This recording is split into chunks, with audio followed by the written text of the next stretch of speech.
Hello everyone, कैसे हैं आप सब लोग। Welcome back to ICT virtual classroom Dehradun. मैं निखिल राणा, क्लास 9 का अपना मैथ्स का टॉपिक जो हमारा ट्रायंगल्स है उसको कंटिन्यू रखते हैं। तो जैसे कि आपने देखा कि कल हमने जो क्वेश्चंस किए थे ट्रायंगल से रिलेटेड, एक क्वेश्चन आपको होमवर्क दिया था, राइट। तो उसी पे हम आगे बात करेंगे कि आपसे क्वेश्चन हुआ कि नहीं हुआ, फिर हम आगे नेक्स्ट क्वेश्चन पे आएंगे।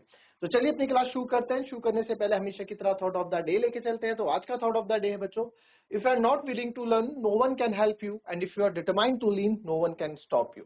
जी हाँ, अगर आपके अंदर कोई चीज सीखने की विल नहीं है, चाह नहीं है, तो आपको चाह के भी कोई कुछ नहीं सिखा सकता। But if you are determined to learn, अगर आप किसी चीज को लेकर डिटरमाइंड है कि मुझे चीज करनी ही करनी है, तो आपको चाह के भी आपको कोई नहीं रोक सकता। रोक सकता इन द सेंस हाथ पकड़ के नहीं रोक सकता, इन द सेंस कि आप कभी भी रुकोगे नहीं, आप कहीं ना कहीं से रास्ता निकाल लोगे।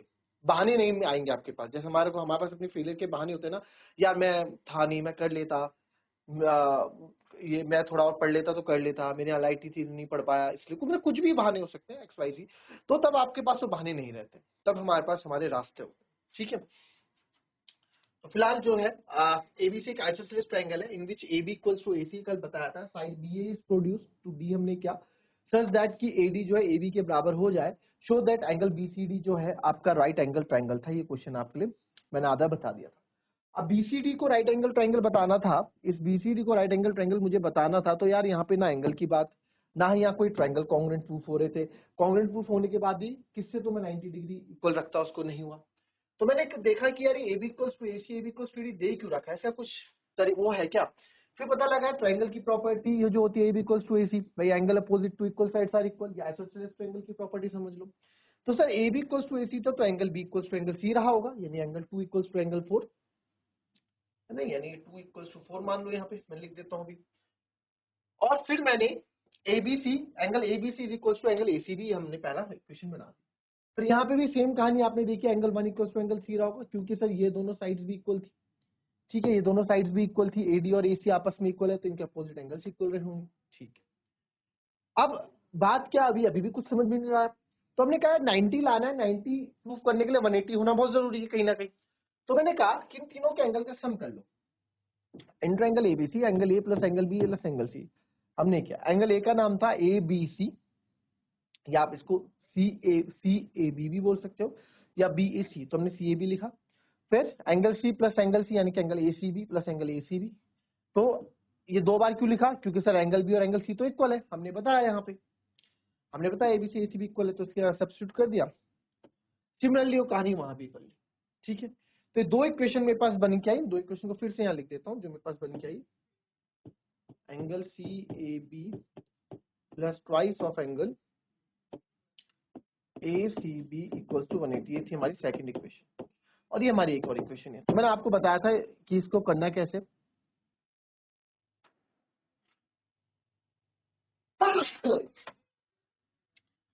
तो यहां पे आप देखो, angle CAD plus angle CAB, ठीक है। तो अब आप यहां देखें, एंगल CAB और एंगल CAD मिलके क्या बना रहे हैं, मिलके क्या बना रहे हैं, 180 डिग्री बना रहे हैं, राइट। तो सर इसका यूज कैसे करें। देखो यार दोनों ही 180 के बराबर है, दोनों ही 180 के बराबर है, तो अगर मैं इसको इक्वल रख दूं तो कुछ होगा, नहीं होगा। क्यों नहीं होगा, वो इसलिए नहीं होगा, वो इसलिए नहीं होगा। अब देखो, आप बोलो सर दोनों 180 के बराबर है, यार एक बात देखो, मैंने क्या चीज बोली कि एंगल BAC या angle CAB plus angle CAD जो है 180 डिग्री के बराबर है। इनके सम का रिलेशन मेरे पास है, बट इनके माइनस का रिलेशन नहीं है। कहने का मतलब क्या, अगर इनको मैं इक्वल रखता हूं, twice of angle ACD plus angle CAD,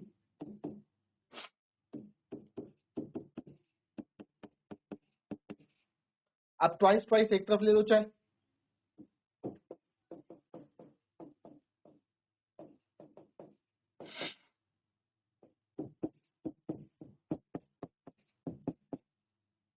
तो एंगल CAB माइनस CAD आ गया ना, एंगल CAB माइनस CAD आ गया।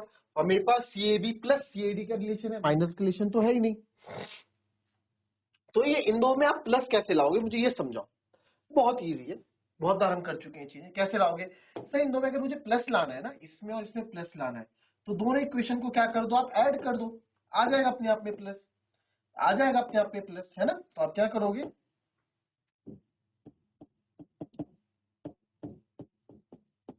एडिंग 4 and 2, चौथी और दूसरी को आप क्या करो, ऐड कर दो सर। तो जब ऐड करेंगे तो आप देखो लेफ्ट हैंड साइड होगा, twice of angle ACB plus angle CAB plus angle twice of angle ACD plus angle CAD equals to 180 plus 180।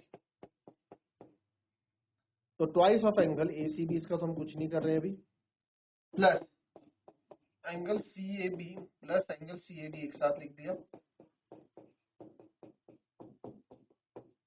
ये 360 कर दिया। अब इन दो का सम 180 है, लीनियर पेयर बना रहे हैं, तो twice of angle ACB plus twice of angle ACD equals to 360 minus 180। तो ऐसा समझो,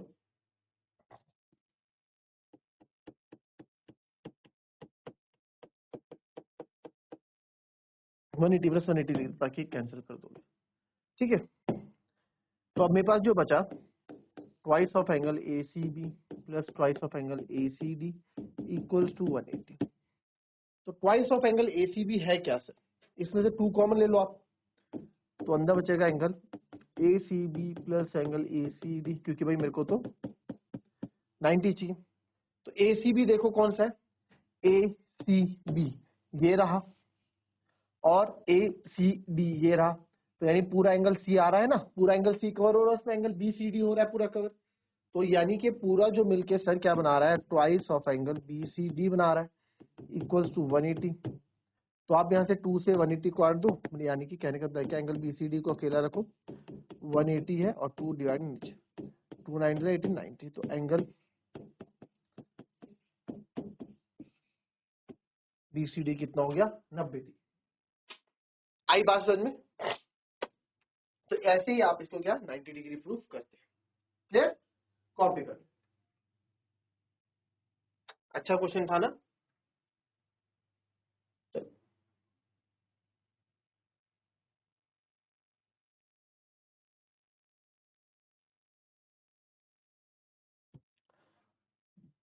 ABC and DBC are two isosceles triangle on the same base BC. Vertices A and D are on the vertices A और inside of BC। इसको थोड़ा और ऊपर,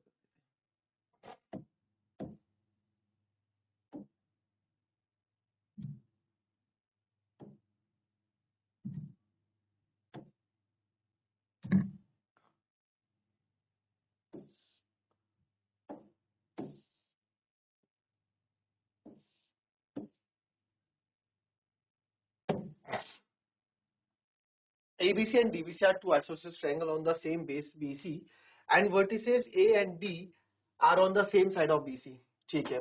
If AD extended to intersect BC, if AD को हमने थोड़ा extend किया जो BC को intersect P पे, show that ABD is congruent to triangle ACD। Easy question है, करो इसको। जो गिवन लिखा है पहले उसको लिखो, फिर आगे बात करेंगे।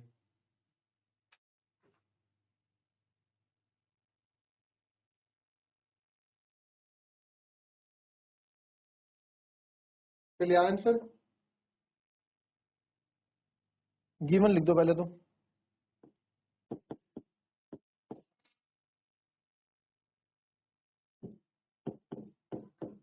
ABC and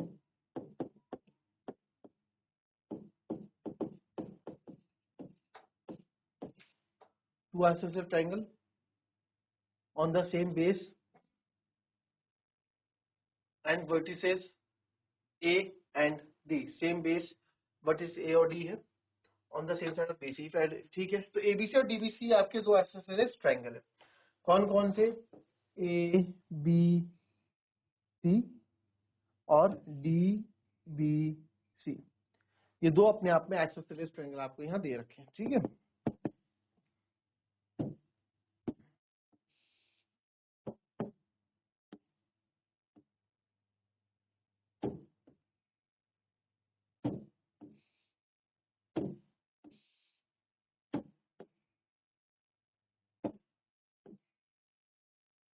ये रहा एबीसी और डीबीसी, दो आइसोसेलेस ट्रायंगल।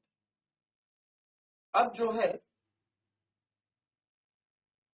इसमें क्या बोला आपको, जो प्रूफ करना है,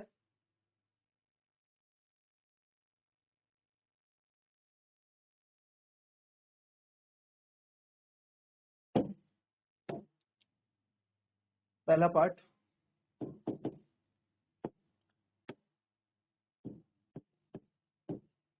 इन triangle ABD and triangle ACD, ठीक है। AB is equals to AC, भाई क्योंकि AB और AC आइसोसेलेस ट्रायंगल है, बाइसेलेस ट्रायंगल है, बेस दोनों का जब सेम BC है तो इक्वल तो हो नहीं सकता, है ना। तो यानी कि AB इक्वल्स टू AC, दो साइड्स इक्वल रही होंगी, ठीक है। AB equals to AC isosceles triangle है। फिर AD दोनों पे कॉमन है, ये वन हो गया, कॉमन हो गया। बट अभी हमें जो प्रूफ करना है कौन सा ट्रायंगल है उस पर बात करते हैं। ABD है ना, ये वाला, और ACB ये वाला। तो दो चीज तो आप इसमें लिख चुके हो, एक ये आप यूज कर चुके हो, ठीक है, और एक आप AD यूज कर चुके हो। या तो सर ये एंगल यूज होगा इसमें या साइड यूज होगी, तो मैं बोलता हूँ साइड यूज होगी, क्योंकि BD इक्वल्स टू DC भी तो है, ये भी तो आपको क्या है, आइसोसेलेस ट्रायंगल बोल रखा है, ये भी क्या है, गिवन है। So therefore triangle ABD is congruent to triangle ACD by side congruency rule। फिर आते हैं अपने दूसरे पार्ट पे, ABP और ACP। ABP और ACP बताते हैं कौन से ट्रायंगल की ये बात कर रहे हैं। ABP और दूसरा है आपका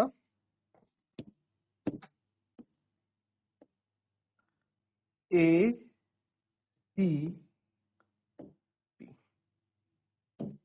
ये दो ट्रायंगल्स। तो APAP तो मुझे कॉमन दिख रहा है, AB इक्वल्स टू ACB दिख रहा है, ठीक है। अब तीसरी चीज आप इसमें यहाँ क्या कर सकते हो, आओ देखो, in triangle ABP and triangle ACP। तो सबसे पहले तो AB equals to AC given है, AP equals to AP common है, AP equals to AP common है। अब बताओ, अब तीसरी चीज क्या रही जी इसमें, तीसरी चीज क्या रही बताओ, कैसे ढूंढते हैं हम, ढूंढो इसको।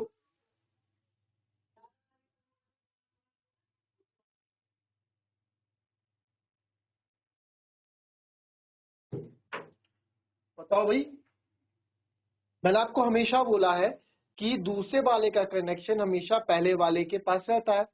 दूसरे वाले का कनेक्शन जब पार्ट्स में क्वेश्चन होते हैं तो दूसरे का कनेक्शन पहले से कहीं रहता है।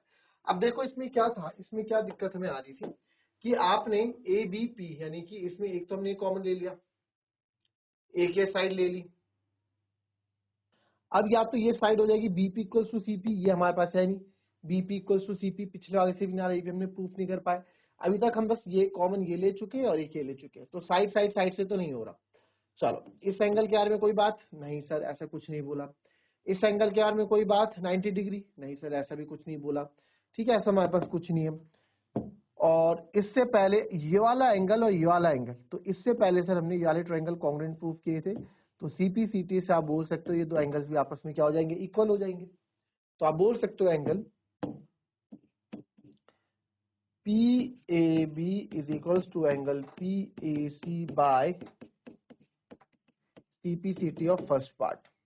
ठीक है, तो अब देखो आप साइड एंगल साइड बन रहा है कि नहीं बन रहा है? बिल्कुल बन रहा है। Therefore triangle ABP ACP by side angle side. Clear है ये बात? ठीक है, चल तीसरे पार्ट में आते हैं। AP bisect angle A as well as angle E। तो AP बाइसेक्ट्स क्या बोल रहा है ये? AP बाइसेक्ट्स, इसको मिटा दो, पूरा हो गया।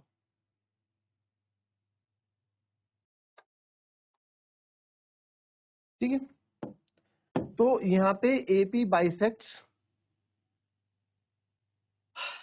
चलो क्या बोल रहे हैं अब देखो, ध्यान से समझेंगे इस वाले पार्ट को कि सर जो ये AP है ना, ये AP जो है, ये लाइन AP बाइसेक्ट कर रही है एंगल ए को। एंगल ए को तो बाइसेक्ट कर ही रही है, दो बराबर भागों में बांट रही है, साथ ही साथ एंगल डी को भी दो बराबर भागों में बांट रही है। तो ये वाला तो आप बोल रहे हो कि हाँ ठीक है, अभी हमने CPCT से किया था फर्स्ट पार्ट से, तो इसको तो आप बोल सकते हो कि भैया ये बांट रही है। बट एंगल डी के लिए क्या करना पड़ेगा? देखो मैंने आंसर बता दिया, अभी बोलते बोलते मैंने आंसर बता दिया क्या करना है, जरा सोचो और करो इसको।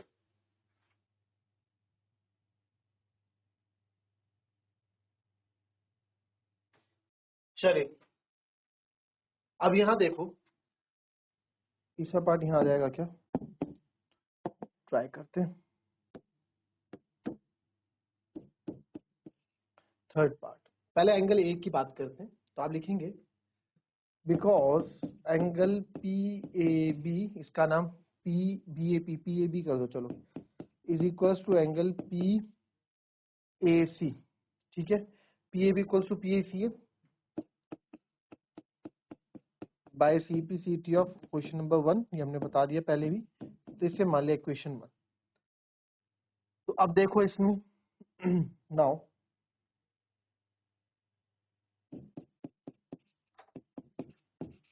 In triangle BDP and triangle BDP CDP, BDP और CDP। ठीक है, तो इसमें सबसे पहले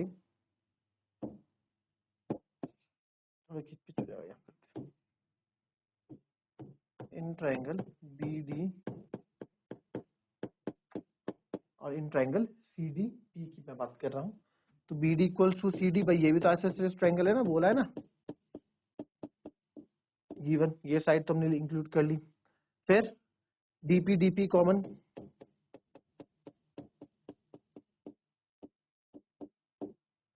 अब बच्चा तीसरी चीज क्या कर सकते हैं सर? ये तो चलो हमें प्रूफ करना है, ये एंगल हमारे पास ऐसा कुछ है नहीं, हमने ये प्रूफ किया नहीं, भी तो CPCT से होगा नहीं। फिर आते हैं इस पे, तो इस एंगल को आप बोल सकते हैं, क्योंकि अभी हमने ABP किया था ना, ये ABP और ACP किया था हमने, तो हम बोल सकते हैं। तो अगर आप बोल दो कि angle APB is equals to angle APC by CPCT of second part, CPCT by second part. ठीक है, तो अब देखो क्या बन गया हमारे पास, ये साइड ले ली हमने साइड, और एक ये साइड ले ली, ये साइड नहीं ली हमने साइड, एक ये साइड ले ली साइड एंगल। तो ये तो बना नहीं भाई, साइड साइड एंगल तो कुछ होता नहीं है, ये फॉर्म नहीं बनी। मैंने आपको बोला ना, इसका भी एक क्या होता है, क्रोनोलॉजिकल ऑर्डर होता है, तमीज से बनता है, ऐसे नहीं कोई सभी कहीं उठा, तो ये चीज तो नहीं बनी। यानी कि सर ये एंगल तो आपको नहीं लेना है इसमें, यानी कि एंगल हमको इसमें नहीं लेना है। तो कुछ तो हम गलत कर रहे हैं, कुछ तो हम गलत कर रहे हैं। क्या गलत कर रहे हैं? तो यानी कि सर साइड साइड से ही होना पॉसिबल लग रहा है, एंगल तो हम ले नहीं सकते। ये साइड आपने ले ली, ये साइड ले लिया बच्ची, ये साइड, तो ये साइड आ रही है, यस, ये साइड भी तो बड़े ट्रायंगल में आ जाएगी आपकी ये, तो बस उससे बड़े कर लो साइड साइड। तो आप बोल सकते हो BP equals to CP by CPCT of second part. तो आप बोल सकते हो therefore triangle BDP is congruent to triangle CDP by side side side congruency rule। ठीक है, तो जब ये कॉन्ग्रेंट हो गया तो इसके कॉरस्पॉन्डिंग पार्ट भी इक्वल होंगे। तो देयरफॉर आप बोल सकते हैं angle BDP is equal to angle CDP by CPCT। इसको मान लो आप सेकंड इक्वेशन। तुमने फर्स्ट माना था, इसको सेकंड। तो देखो फर्स्ट क्या बोल रहा है कि BAB यानी ये दो साइड इक्वल है और वाली को ये दो साइड इक्वल है, ये दो एंगल, तो एंगल इक्वल क्यों है? क्योंकि B से लाइन जा रही है ना, तो दैट मीन्स ये बाइसेक्ट कर रही है, दैट मीन्स AP बाइसेक्ट कर रही है। तो therefore from first and second we can say that AP bisects angle A as well as angle D। ठीक है, ये हो सकता है।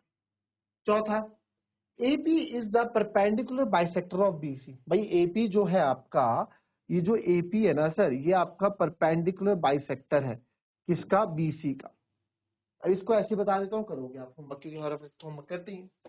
अब इसकी कहानी क्या है, अभी अभी आपने ये दो एंगल्स इक्वल, ये दो ट्रायंगल्स इक्वल प्रूफ किए कॉन्ग्रुएंट, तो जिससे मैं बोल सकता हूँ ये दो एंगल्स के आपस में इक्वल है, 1 और 2 मान लो। तो angle 1 is equal to angle 2 है CPCT से, तो angle 1 plus angle 2 linear pair बना रहा है 180।